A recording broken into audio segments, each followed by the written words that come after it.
அன்பு ஊடக நண்பர்களுக்கு வணக்கம். ஜூலை 25ஆம் நாளன்று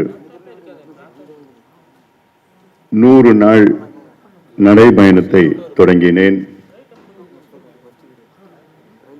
இந்த 100 நாட்களில் தமிழ்நாடு முழுவதும் சென்று அனைத்து தர மக்களை சந்தித்தேன். கும்மிடிப்பூண்டி வடகோடி எல்லையில், தென்கோடி எல்லை கன்னியாகுமரி மாவட்டம், மேற்கு பகுதி கோயம்புத்தூர் திருப்பூர் பகுதி, கிழக்கு எல்லை நாகை தஞ்சை திருவாரூர் பகுதிக்கு இப்படியெல்லாம் இந்த 100 நாட்களில் சென்று மக்களுடைய உரிமைகளை மீட்டெடுக்க வேண்டும் என்ற நோக்கத்திலே என்னுடைய நடைபயணத்தை மேற்கொண்டேன். இந்த 100 நாள் நடைபயணம் 108 நாட்களாக அதிகரித்தது. இடையிலே 5 நாட்களுக்கு எனக்கு அனுமதி இல்லை என்று காவல்துறை மறுத்துவிட்டார்கள். இந்த நடைபயணம் நிகழ்வு வெற்றிகரமாக முடித்திருக்கின்றோம். தமிழ்நாட்டில் உள்ள பல பிரச்சனைகளை கண்டறிந்து அரசுக்கு அழுத்தம் கொடுத்து மக்களுக்கு விழிப்புணர்வு ஏற்படுத்தி ஊடக நண்பர்கள் மூலமாக உலகத்திற்கு இந்த பிரச்சனைகளை கொண்டு வந்திருக்கின்றோம். இதுவரை நாங்கள் நிறுத்தப் போவது கிடையாது. தொடர்ந்து இந்த பிரச்சனைகளுக்கு குரல் கொடுப்பது மட்டுமல்ல, போராட்டங்களை தொடர்ந்து செய்து அழுத்தங்களை செய்து இதற்கு தீர்வு கொண்டு வருவோம். நீங்கள் இன்று பார்த்த காணொளி ஒரு குறுகிய காணொளி, ரொம்ப குறுகி, கிட்டத்தட்ட 10 டெராபைட் ஒரு ஹார்ட் டிஸ்க், இன்னொன்று வந்து 6 டெராபைட். அவ்வளோ நிறைய மெட்டீரியல். இதை எப்படியாவது 3 மணி நேரத்துக்கு கொண்டு வந்தாங்க. அதுக்கப்புறம் 2 மணி நேரம் கொண்டு வந்தாங்க. அதுக்கப்புறம் 1 மணி நேரம் சுருக்குனாங்க. அதில் சுருக்க முடியல. ஆனாலும் எவ்வளோ சிரமப்பட்டு கொஞ்சம் கொஞ்சமாக தான் காமிச்சது. இதில் வந்து காமிச்சது உங்களுக்கு இப்போ காமிச்சது வெறும் மேபி ஒரு 5 விழுக்காடு அவ்வளோதான் இருக்கும். அதனால எனக்கு இந்த நடைபயணம் வந்து எனக்கு மிகவும் பிடித்த ஒரு நிகழ்ச்சி. இது என்னுடைய அரசியல் வாழ்க்கை 28 ஆண்டு காலம் நான் களத்திலே அரசியல் வாழ்க்கையில் ஈடுபட்டிருக்கின்றேன், பொது வாழ்க்கையில் ஈடுபட்டிருக்கின்றேன். இந்த பொது வாழ்க்கையிலே எனக்கு மிகவும் பிடித்த நிகழ்ச்சியாக இந்த நிகழ்ச்சி.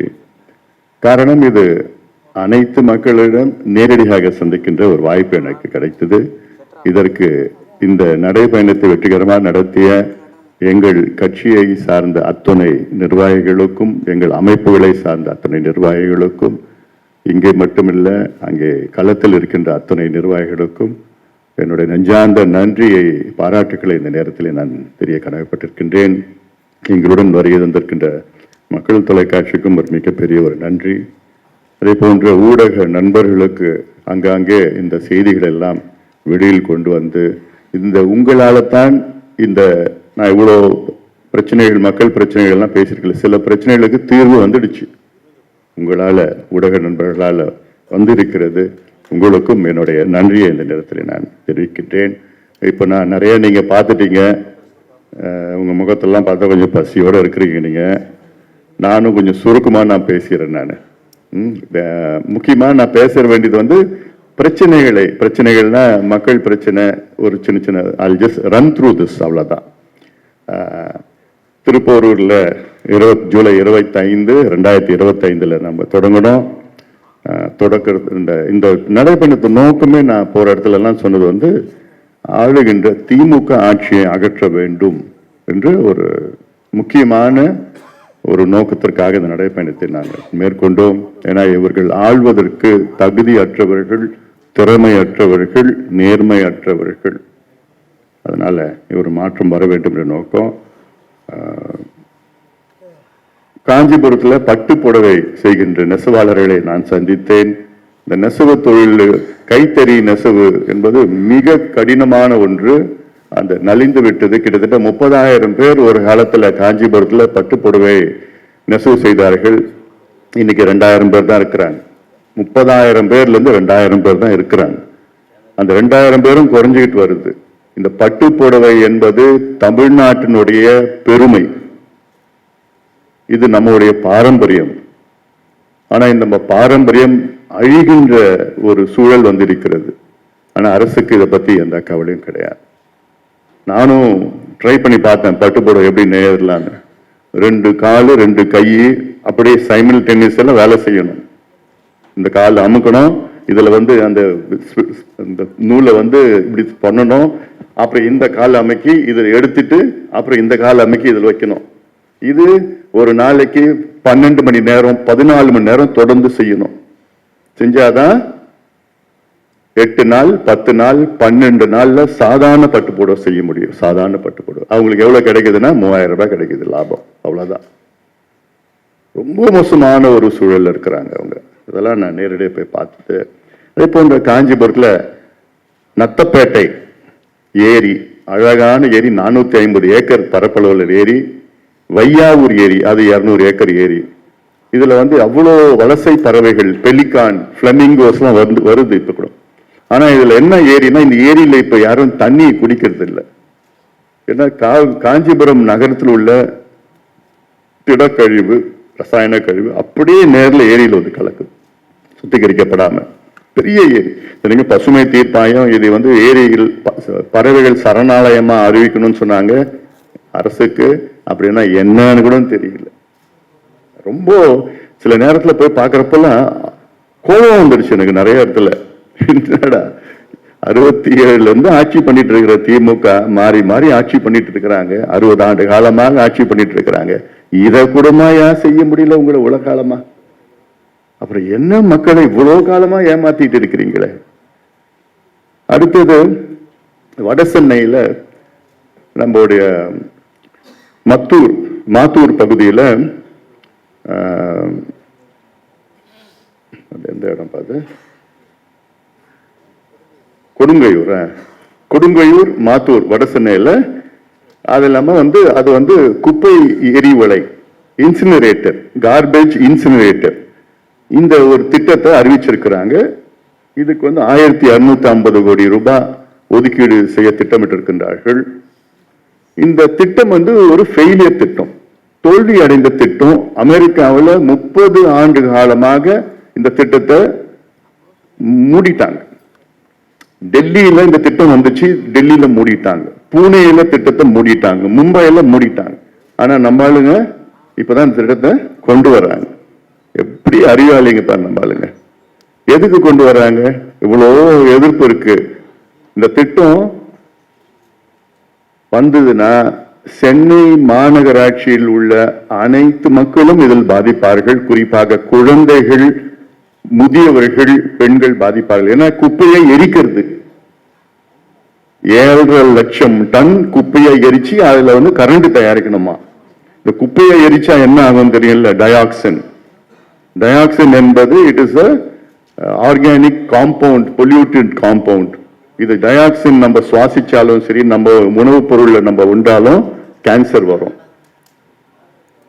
இதுல எங்க தெரியுமா அதிக பாதிப்பு வரும்? முதலமைச்சர் அவருடைய தொகுதி கொளத்தூர்ல தான் அதிக பாதிப்பு வரும். ஆனா முதலமைச்சருக்கு தெரியல. முதலமைச்சருக்கும் அந்த மக்கள் ஓட்டு போட்டு இருக்கிறாங்க தெரியாம. திமுக இந்த திட்டம் கொண்டு வரும் மூலமாக சென்னை மக்களை நேரடியாக கொலை செய்து கொண்டிருக்கின்றார்கள். It is murder. அவ்வளவுதான். திட்டம் கேன்சர் வரும் தெரியுது. கேன்சரோட இன்னும் மோசமான பிரச்சனைகள், தைராய்டு பிரச்சனை, இம்யூனோ டிஃபிஷியன்சி பிரச்சனை, எல்லா பிரச்சனையும் வரும். ஆனாலும் இது கொண்டு வருவோம். ஏன் கொண்டு வராங்க? Corruption, collection, commission. அடுத்தது அறிவுசார் நகர் கும்மிடிப்பூண்டியில அங்க 1200 ஏக்கர், ஊத்துக்கோட்டை பகுதியில் 1200 ஏக்கர் நிலத்தை கையகப்படுத்தி அது ஆரணி ஆறுனுடைய ஆற்றுப்படுகை முப்போகம் விளைகின்ற 3 போகம் விளைகிற மண். அவ்வளவு செழுமையான மண். அங்க இருக்கிற மக்களை அப்புறப்படுத்தி 1700 ஏக்கர் எதுக்கு உனக்கு வேணும்? அறிவுசார் நகர். அது ஏன் இங்கதான் நடத்தணும்? ஏன் மதுரையில் எடுத்துட்டு போறது, திருவண்ணாமலை எடுத்துட்டு போறது, ராமநாதபுரத்தில் எடுத்துட்டு போறது, தூத்துக்குடியில் எடுத்துட்டு போறது? அங்க எவ்வளவு நிலம் இருக்கு, தரிசு நிலம் இருக்கு, அரசு நிலம் இருக்கு. நெல்லு விளையிற நிலத்தை ஏன் அழிக்கிறீங்க? இந்த அறிவுசார் நகர் என்ன, இவங்களுக்கு வேண்டி அமெரிக்காவில் இருக்கிற ஏதாவது நிறுவனத்தில் இந்த நிலத்தை கொடுத்துடணுமா? கொடுத்துட்டு அதுல சிசிசி, என்ன சிசிசின்னா CCC, கரப்ஷன் கமிஷன் கலெக்ஷன். அது ராணிப்பேட்டை. அங்க போய் இதெல்லாம் நான் போன இடங்கள்ல நான் சொல்லி நிறைய போயிருக்கோம். இல்லை ஜஸ்ட் ஒரு, ஏன்னா நீங்களும் உங்க முகத்தை பார்த்தாலே ஒரு மாதிரி எனக்கு கஷ்டமா இருக்குது. ராணிப்பேட்டையில் 1975 வந்து தமிழ்நாடு குளோரேட்ஸ் அண்ட் கெமிக்கல் லிமிடெட்னு ஒன்று இருக்கு, TCCLன்னு ஒன்று தொடங்கினாங்க. அது 89 மூடிட்டாங்க. மூடி 35 வருஷம் ஆகுது. இந்த 35 வருஷமா அங்க ஒரு 8 ஏக்கர் பரப்பளவில் அந்த கம்பெனிக்குள்ள அந்த குரோமியம், அதாவது 2.5 லட்சம் டன் குரோமிய கழிவுகள் அங்கேயே வச்சிருக்கிறாங்க. அது அப்புறப்படுத்தாம வச்சிருக்கிறாங்க 35 வருஷமா. இந்த குரோமியம் என்பது கேன்சர் உருவாக்குகின்ற ஒரு பொருள், நச்சு பொருள். இதுல என்னன்னா, சாதாரணமா குரோமியம் என்பது பெர்மிசிபிள் லிமிட் ஆஃப் குரோமியம் என்பது 0.05 மில்லிகிராம் பெர் லிட்டர். 0.05. அந்த ஃபேக்டரியில இருக்கிற இடத்துல எவ்வளவு தெரியுமா குரோமியம் இருக்கு? 5996 மில்லிகிராம் பெர் லிட்டர். 5996. பெர்மிசிபிள் 0.05. அது இல்லாம அந்த சுத்தி இருக்கிற கிராமங்களில் உள்ள நிலத்தடி நீர் எவ்வளவு தெரியுமா இருக்கு குரோமியம்? 277 milligram per litre. 277. இதத்தான் காலங்காலமா 36 வருஷமா குடிச்சிட்டு இருக்காங்க அந்த மக்கள். அடையார் கேன்சர் இன்ஸ்டிடியூட்ல என்ன சொன்னாங்கன்னா, அதிகமா கேன்சர் வர மாவட்டம் எங்கிருந்து வருதுன்னா ராணிப்பேட்டை மாவட்டத்துல இருந்து வருது. இந்த தொகுதி யாருடைய தொகுதினா, அமைச்சர் காந்தி, காந்தி பேர் வச்சிருக்கிறார் பேர், அவருடைய சொந்த தொகுதி. அவரும் வீடும் அங்கதான் இருக்குது. அவரு பிள்ளையும் அவர் பேர பிள்ளையும் இந்த தண்ணி தான் குடிக்கிறாங்க. அவர் 3 முறை 4 முறை MLA. அப்ப என்ன செய்யறீங்க? எவ்வளவு பெரிய ஒரு இதுக்கு பசுமை தீர்ப்பாயம், எத்தனையோ தீர்ப்புகள், நீதிமன்றம் தீர்ப்புகள், ஒவ்வொரு முறையும் உத்தரவாதம், அப்புறம் கலெக்டர்ல இருந்து சீஃப் செக்ரட்டரி போய் வந்து ஒண்ணுமே நடக்கல. அந்த குரோமியத்தை அப்புறப்படுத்தலன்னா ஒட்டுமொத்த மாவட்டமே நாசமாயிட்டு இருக்கு. அடுத்து வேலூர், அந்த ஒட்டேரி பூங்கா, அங்க வேலூர் நகரத்துல போனோம். அது வந்து அந்த ஒட்டேரி பூங்கால பெரிய பூங்கா. அந்த பூங்கா வந்து ஒரு பெரிய ஏரி ஒட்டேரியில பக்கத்துல இருக்கு. அந்த ஒட்டேரியில பாத்தீங்கன்னா ஒரு காலத்துல தண்ணி வந்தது. ஆனா இப்ப எல்லாம் தண்ணி எல்லாம் தூர்ந்து போய் குப்பையை எரிச்சிட்டு இருக்கிறாங்க அதுல. அதே அப்புறம் கிருஷ்ணகிரி மாவட்டத்தில் எண்ணேகோல் புதூர் தும்பல் அலி திட்டம், எண்ணேகோல் புதூர் படேதலா திட்டம் என்று அங்க தென்பண்ணை ஆற்றுல ஒரு தடுப்பணை கட்டி அதுல வந்து தருமபுரிக்கு கிருஷ்ணகிரி 2 மாவட்டத்தில் உள்ள ஏரிகளும் அங்க தருமபுரியில தும்பலஹள்ளி டேம் நிரப்பணும். இங்க இருக்கிற 22 ஏரிகளை படேதலா ஏரியை விட்டுட்டு 22 ஏரிகள் நிரப்பணும்னு திட்டத்தை நிறுத்திட்டாங்க. நான் தருமபுரி MP அந்த நேரத்துல தான் அது போராட்டம் பண்ணி அதுக்கப்புறம் ஒரு 300 கோடி அதிமுக கடைசி காலத்துல அறிவிச்சாங்க. 2019 அறிவிச்சாங்க. அதனால அது முழுமையை நிறுத்திட்டாங்க. இப்ப திமுக நிறுத்திட்டாங்க. அப்புறம் நான் போய் பார்த்ததுக்கு பிறகுதான், அந்த இடத்துல போய் பார்த்ததுக்கு பிறகுதான் அடுத்த நாள் கலெக்டர் வந்து திட்டத்தை மறுபடியும் தொடங்கினார். அங்க போய் பார்த்து நான் சொன்னேன், அடுத்த வாரம் நான் வந்து சாலை மறியல் போராட்டம் பண்ண போறேன்னு சொன்னதுக்கு பிறகு அடுத்த நாளே கலெக்டர் அங்க சாயங்காலமே போன் பண்ணி, இல்லைங்க நாங்க பண்ணிடுறோம் சொல்லி தொடங்கிட்டாங்க. அப்போ இதெல்லாம் நம்ம பார்க்கலன்னா அப்படியே கிடப்புல போடும். இதனால கிட்டத்தட்ட கிருஷ்ணகிரி மாவட்டத்தில் 10,000 ஏக்கர் பாசனம் கூடுதலா இருக்கும், நிலத்தடி நீர் உயரும், எல்லாம் எவ்வளோ திட்டங்கள் சொல்லிட்டு இருக்குது. அடுத்தது அங்க கிருஷ்ணகிரி மாவட்டத்தில் மாம்பழம் விவசாயிகளை நான் பார்த்தேன், சந்திச்சேன் நான். அந்த மாம்பழ விவசாயிகள் ரொம்ப பாவப்பட்ட விவசாயிகளா இருக்கிறாங்க. கிருஷ்ணகிரி மாவட்டம் தான் தமிழ்நாட்டில் அதிகமா மாம்பழம் வந்து சாகுபடி செய்யறது கிருஷ்ணகிரி மாவட்டம். அதாவது சேலம் நம்ம சொல்றோம், சேலம்னா ஒரு காலத்துல சேலம், தருமபுரி, கிருஷ்ணகிரி, நாமக்கல் இதெல்லாம் ஒரே மாவட்டமா இருந்தது. அப்பதான் சேலம் மாவட்டம், சேலத்து மாம்பழம்னு. சேலத்துல மாம்பழமே கிடையாது.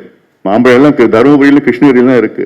அந்த கிருஷ்ணகிரியில என்னன்னா இந்த வருஷம் ஒரு டன் மாம்பழம் 8,000 ரூபாய் 9,000 ரூபாய், அவ்வளவுதான். அது பறிக்கிறதுக்கு கூலியே இல்ல, போதில்ல. ஆந்திராவில் என்ன பண்ணிருக்காங்க தெரியுமா? 4,000 ரூபாய் ஒரு டன் வந்து ஊக்கத்தொகை கொடுத்திருக்கிறாங்க ஆந்திரா அரசு. கர்நாடக அரசு 4,000 ரூபாய் ஊக்கத்தொகை கொடுத்திருக்கிறாங்க. ஆனா நம்ம அரசு ஒன்னுத்தையும் அதை பத்தி கண்டு கூட இல்லை. அதே போன்று அங்க ஒரு பெரிய ஒரு மாஃபியா காட்டல், அந்த மாங்கூழ் ஃபேக்டரி காட்டல் உங்களுக்குள்ள. முதல்ல 100 ஃபேக்டரி இருந்தது, இப்போ வந்து 3 ஃபேக்டரி. அந்த 3 ஃபேக்டரியும் ஒரே ஆள் தான்.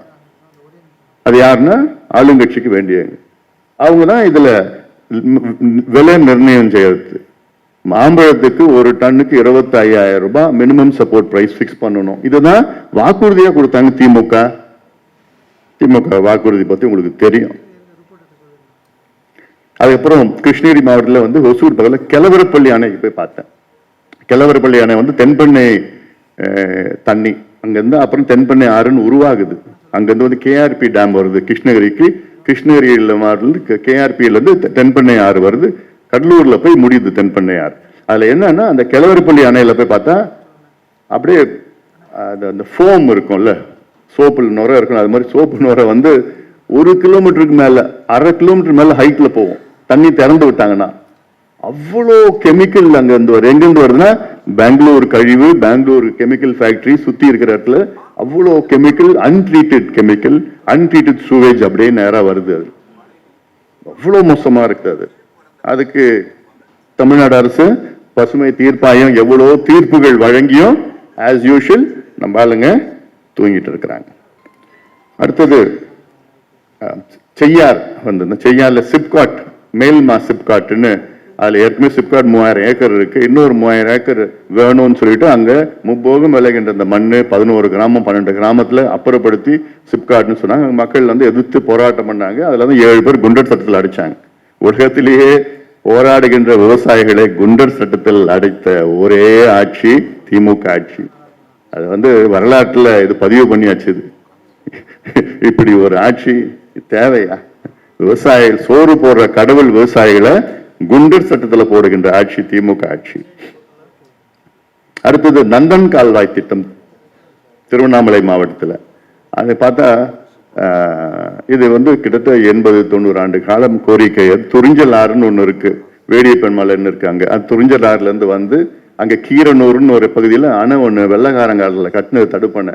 அங்கிருந்து ஒரு 22 ஏரி திருவண்ணாமலையிலையும் 18 ஏரி வந்து விழுப்புரம் மாவட்டத்திலையும் கிட்ட ஒரு 40 ஏரி கொண்டு போகணும். அவ்வளவுதான் அந்த திட்டம். இந்த திட்டத்தை எவ்வளவு காலமா பண்ணிட்டு இருக்கிறாங்க தெரியுமா? கிட்டத்தட்ட 60 ஆண்டு காலமா. நான் போய் பார்த்துட்டு அங்க இருக்கிற அமைச்சரை பத்தி பேசினேன். நம்மளுடைய எத்திராஜரு வஜ்ரவேலு என்கின்ற ஏவா வேலு பத்தி நான் பேசினப்போ உடனே அவர் அடுத்த நாள் பேசுறாரு. அன்புமணிக்கு 3 வயசு அப்போ நாங்க இந்த திட்டத்தை அறிவிக்கிறப்போ. நான் கேட்டேன், வெக்கமா இல்லையா உங்களுக்கெல்லாம்? எனக்கு நீங்க 56 வயசு ஆகுது, 3 வயசுல நீங்க அறிவிச்சு இந்த மாதிரி நடத்திட்டு இருக்கீங்க. உங்களுக்கே வெக்கமாயா சொல்றதுக்கு? எத்தனையோ முறை நீங்க ஆட்சி பண்ணீங்களேயா? இது என்ன அப்படியே பெரிய திட்டமாயா? இது எவ்வளவு செலவாகும் இந்த திட்டத்துக்கு? ஒரு 300 கோடி ஆகும். அவர் பாக்கெட் மணி, அது அவரே பண்ணிடலாம். அரசாங்கம் கூட கேட்க வேண்டாம். அங்க இருக்கிற தண்ணி எப்பயாவது தண்ணி வருது, அங்க அந்த தண்ணியை எடுத்து இந்த ஏரிக்கு நிரப்புனா அங்க நிலத்தடி நீர் விவசாயம் போயிடும். அவ்வளவுதான் திட்டம். ஆனா தேர்தல் வந்துச்சுன்னா இப்ப இன்னும் அடுத்தது நந்தன் கால்வாய், நந்தன் கால்வாய், நந்தன் கால்வாய், மாத்தி மாத்தி ரெண்டு பேர் மாத்தி இவங்களும் அவங்களும் தான் பண்ணிட்டு இருப்பாங்க. ஆனா ஒண்ணுமே இல்லாத ஒரு திட்டம் அது. இதை கூட செய்ய திறமை இல்ல, எதுவும் இல்லை. அடுத்தது செஞ்சிக்கோட்டை போனேன். செஞ்சிக்கோட்டை யுனெஸ்கோ அங்கீகாரம் பெற்றது. இப்போ சமீபத்தில் யுனெஸ்கோ அங்கீகாரம் கொடுத்துருக்குறாங்க. பெரிய நல்ல கோட்டை அது. அதுல வந்து காடவராயர் அந்த காலத்தில் வந்து 875 நினைக்கிறேன் செஞ்சிக்கோட்டையை கட்டினார். அதுக்கப்புறம் யாரோ முகலாயர்கள் வந்தாங்க, மராத்தியர்கள் வந்தார்கள், அப்புறம் டேனிஷ் வந்தாங்க, பிரெஞ்சு வந்தாங்க, பிரிட்டிஷ் வந்தாங்க, அப்புறம் எல்லாமே வந்தாங்க, எல்லாம் வந்தாங்க, பார்த்தாங்க. இப்போ அது சுற்றுலா தலமா மாற்றணும், எதுவுமே கிடையாது, அடிப்படை வசதி கூட கிடையாது. யுனெஸ்கோ அங்கீகாரம் பெற்றது எந்த எல்லாம் கிடையாது. ஆனா இவங்க என்ன சொல்லுவாங்க, முதலமைச்சர் ஸ்டாலின் அவர்களை கேட்ட என்ன சொல்லுவாரு, கடிதம் எழுதுவார், கண்மணி அன்போடு. அப்புறம் பண்ருட்டியில் வந்து முந்திரி விவசாயிகளை பார்த்தோம். முந்திரி விவசாயிகளும் பலா விவசாயிகளும். முந்திரி நான் சொல்லியிருக்கிறேன், பண்ருட்டியிலன்னு தமிழ்நாட்டில் ஒரு 4-5 மாவட்டத்தில் முந்திரி சாகுபடி இருக்கு. பண்ருட்டி, அரியலூர், புதுக்கோட்டை, முக்கியமான இந்த மாவட்டங்கள்லாம் இருக்கு.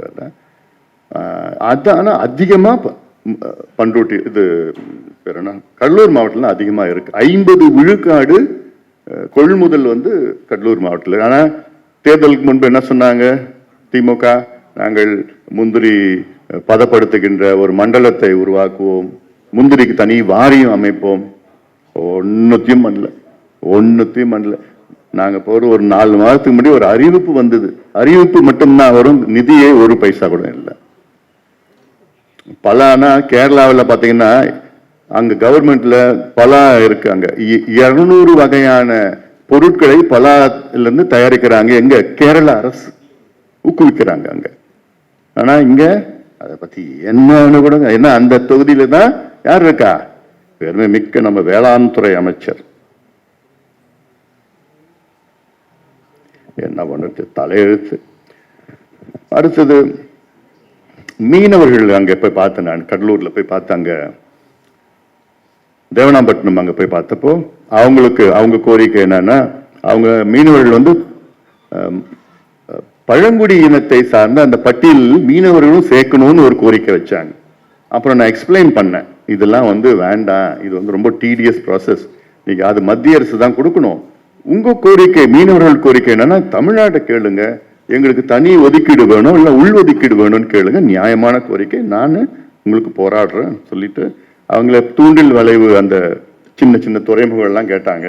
அதையும் கொடுக்கறதுக்கு இவங்களுக்கு மனசும் கிடையாது, எதுவும் தெரியல உங்களுக்கு. வள்ளலார் பன்னாட்டு மையம் என்று ஒன்று உருவாக்கி இருக்கிறாங்க சமீபத்தில். அதில் என்ன பண்ணியிருக்காங்க, வள்ளலார் பெருவழி இருக்கு. அந்த வள்ளலார் பெருவழியில் அதை பாதி எடுத்து ஃபென்சிங் எல்லாம் போட்டுக்கிட்டு அதில் எதுவும் கட்டுறாங்கன்னு சொன்னாங்க. அதை தொடர்ந்து நாங்கள் போய் போராடிட்டு இருக்கிறோம். வள்ளலார் அவருடைய கடைசி ஆசை என்ன தெரியுமா, அந்த வள்ளலாருடைய பெருவழி அது வந்து அப்படிதான் இருக்கணும், அதுல என்ன கட்டுமானம் இருக்கக்கூடாதுன்னு வள்ளலார் அவருடைய ஆசை. ஆனாலும் இவங்க என்ன பண்றாங்க, அதுல தான் நாங்க கட்டுவோம். வள்ளலார் பன்னாட்டு மையம்னு தொடங்கினாங்க. அந்த மையத்துக்கு யார் தெரியுமா தலைவர், முதலமைச்சரோட மைத்துனர். சரி, நீங்க தொடங்குனீங்க, அது ஏன் அங்கதான் பண்ணணும்னு இருக்குது, பக்கத்துல நீங்க பண்ணுங்களேன். எவ்வளவு பெரிய பில்டிங், வள்ளலார் பத்தி உலகம் முழுவதும் பண்ணணும், மாற்று கருத்து கிடையாது, தெரியணும். ஆனா அங்க ஏன் கட்டுறீங்க? இப்போ அடுத்தது இப்போ தைப்பூசம், தை மாசம் வரப்போகுது, தைப்பூசம் 15 லட்சம் பேர் வருவாங்க. 15 லட்சம் பேர். அந்த எல்லா கதவும் திறந்தோன்னா அந்த ஒளி வருவாங்க, ஞான சபையில இருந்து அந்த ஒளி வரும், எல்லா கதவும் அப்போ சுத்தி மக்கள் நிக்கணும். இப்ப பார்த்தா பேரிகேட் போட்டு இருக்காங்க. எப்படி பார்ப்பாங்க அந்த ஒளியை, எப்படி பார்ப்பாங்க? இதெல்லாம் புரிஞ்சு கூட, அடிப்படை புரியல் கூட இல்லாத ஒரு அரசுனா, ஐயோ இதெல்லாம் நான் சொல்லிட்டேன். வள்ளலாருடைய சாபம் சாதாரண சாபம் இல்லைன்னு சொல்லிட்டேன் நான். அது யார் கை வச்சாலும் அதுக்கு மேல சொல்ல முடியாது. அடுத்து வீராண ஏரி போய் பார்த்தேன். வீராண ஏரி நம்முடைய முன்னோர்கள் சோழர்கள் வெட்டிய ஏரி. அந்த வீராண ஏரி அப்ப வெட்டின நேரத்தில் 47.5 அடி இருந்தது, இன்னைக்கு 20 அடி தான் இருக்கு, தூர்ந்து போயிடுச்சு. அப்படியே இங்க அதை தூர்வாரணும். இது வரைக்கும் ஆட்சி வந்து யாருமே அதுக்கு தூர்வாரல. இந்த அந்த தண்ணி வந்து நம்ம எங்க சென்னையில் நம்ம குடிக்கிற தண்ணி அதுதான். அது கூட அட்லீஸ்ட் அதுக்காக தூர் வாங்குறாங்கன்னா அதுக்கும் தூர்வாரத்துக்கு இவங்களுக்கு மனசு கிடையாது. ஆனா கணக்கு கிடையாது, 100 கோடி 200 கோடி கணக்கு வச்சுக்கிட்டு நாங்க முடிச்சிட்டோம் வேலையேன்னு. இந்த கடல்ல கல் கொட்டுவாங்க பாரு, அது மாதிரிதான். கடல்ல கல் கொட்டிட்டேன்னா கொடுத்துருவாங்க, பில்லு கொடுத்துருவாங்க. எங்கேயா கல்லுன்னா கடல்ல கொட்டிட்டோம், நீ போய் பாரு. எப்படி போய் கடல்ல போய் பார்க்கறது? அடுத்தது கொள்ளிடம் ஆற்றில் அலக்குடின்னு ஒரு இடம் இருக்குது. அந்த அலக்குடியில தடுப்பணை கட்டணும்னு 2017 முதல்ல நான் போராட்டம் பண்ணேன். அதன் பிறகு 2022 அங்க மறுபடியும் போய் போட்டேன். அப்புறம் முதலமைச்சர் போய் பார்த்தேன். முதலமைச்சரும் அதிகாரிகளை கூப்பிட்டு வச்சு பண்ணுன்னு சொன்னாரு. இன்னைக்கு வரைக்கும் நடக்கல. இப்ப 3வது முறை போய் பாக்குறாங்க. ஏன் நான் அந்த இடத்துல தடுப்பணை கட்டணும்னா, கொள்ளிடம் ஆத்துல வந்து கடல்ல இருந்து உள்ள உப்பு நீர் உள்ள வருது. 22 கிலோமீட்டர் உள்ள வருது கடல்ல இருந்து தண்ணி. கொள்ளிடம் பிரிட்ஜ் நீங்க பார்த்திருப்பீங்க, அந்த பிரிட்ஜ் வரைக்கும் தண்ணி வருது, கடல் நீர் வருது, உப்பு நீர் வருது. அப்போ நினைச்சு பாருங்க, அந்த அலக்குடி என்பது சுத்தி விவசாய பகுதி. நான் போய் அங்க என்கிட்ட முதல் கோரிக்கை என்ன வச்சாங்க தெரியுமா விவசாயிகள்? ஐயா, எங்களுக்கு குடிக்கிறது தண்ணி கொடுங்க. விவசாயத்துக்கு இல்ல, குடிக்கிறது தண்ணி கொடுங்க. எங்க கொள்ளிடம் ஆற்று கரையில இருக்கின்ற விவசாயிகள் எங்களுக்கு குடிக்கிறது தண்ணி வேணும்னு கேட்டாங்கன்னா எவ்வளவு வெக்கக்கேடு, எவ்வளவு பெரிய ஒரு மோசடி நடந்துட்டு இருக்கு. 60 ஆண்டு காலம் ஆட்சி செய்கிறாங்களே, அது கூடமா அவங்கள பண்ண? முகத்துவாரத்துல ஒரு சின்ன தடுப்பணை கட்டினா கடல்ல இருக்க தண்ணி உள்ள வராது, அவ்வளவுதான். இது கூட பண்ண முடியாத ஐயா. அடுத்தது நெல் கொள்முதல் நிலையத்தை போய் பார்த்தோம். அது இந்த காட்சியில நீங்க பார்த்திருப்பீங்க. நீங்க குறிச்சின்னு ஒரு பகுதியில, கும்பகோணம் பகுதியில் அங்கே ஒரு கிராமத்தில் போய் பார்த்தா அங்கே பார்த்து நெல் கொள்முதல் நிலையம். அதில் கெப்பாசிட்டி கிடையாது, ஒன்றும் கிடையாது. அப்படி நெல் அழுகி நாசமாயி முளைச்சி தூரத்துல இருந்து பார்த்தா ஒரு நாத்தம் அடிச்சிட்டு இருக்கு. என்னடா நெல்லு தானே இருக்கு, போய் என்ன நாத்தம்? கிட்ட போய் பார்த்தா அப்படியே அழுகிய நெல் டன் கணக்கில் அழுகி இருக்கு, டன் கணக்கில் முளைச்சிருக்கு. அவங்களுக்கு பார்த்தா அவங்கள போய் கேட்டா பாவமா இருக்கிறாங்க அவங்க. அந்த அவங்க உள்ள இருக்கிற மூட்டை தூக்குறவங்க, சார் நாங்கள் என்ன சார் பண்ணுவோம்? அவங்கள போய் என்னால் ஒன்றும் சொல்ல முடியல. எங்களுக்கு இடம் இல்லை சார், இவ்வளவுதான் சார், இதுக்கு மேல பண்ண முடியல. நான் வரேன்னு சொல்லி அதை கிளீன் பண்ண நிலையில் இது முந்தின நாள் சுத்தப்படுத்திட்டாங்க. சுத்தப்படுத்தியும் இவ்வளவு மோசமா இருந்ததுன்னா சுத்தப்படுத்தலைன்னா எவ்வளவு மோசமா இருந்திருக்கும். அது இதெல்லாம் போய் பார்த்து அதெல்லாம் சாதாரணமா இவங்கெல்லாம் பண்ணல. இவங்க தான் நான் டெல்டா காரன்னு சொல்றாருல்ல முதலமைச்சர். அப்ப டெல்டா காரர்னா என்ன பண்ணி இருந்துக்கணும்? டெல்டா நமக்கு சோறு போடுதுன்னு உலகத்துக்கே தெரியும். அந்த டெல்டாவில் அங்க விளைகின்ற நெல்லை பாதுகாத்து வைக்கிறதுக்கு ஏன் இவங்க இவ்வளவு காலமா செய்யல? அது என்ன, ஒரு நிறைய நல்ல ஒரு ஷெட் பண்ணலாம். எவ்வளவு மாடர்ன் டெக்னாலஜிஸ் வந்திருக்குது. ஏன்னா என்ன பிரச்சனை? 45 லட்சம் டன் நெல் கொள்முதல் செய்யறாங்க. தமிழ்நாட்டில் 1,20,000 டன் நெல் வந்து உற்பத்தி ஆகிறது. அதுல அரசு வந்து 45 லட்சம் டன் தான் கொள்முதல் பண்றாங்க. மீதி வந்து தனியார் கொள்முதல் பண்ணிட்டு இருக்கிறாங்க.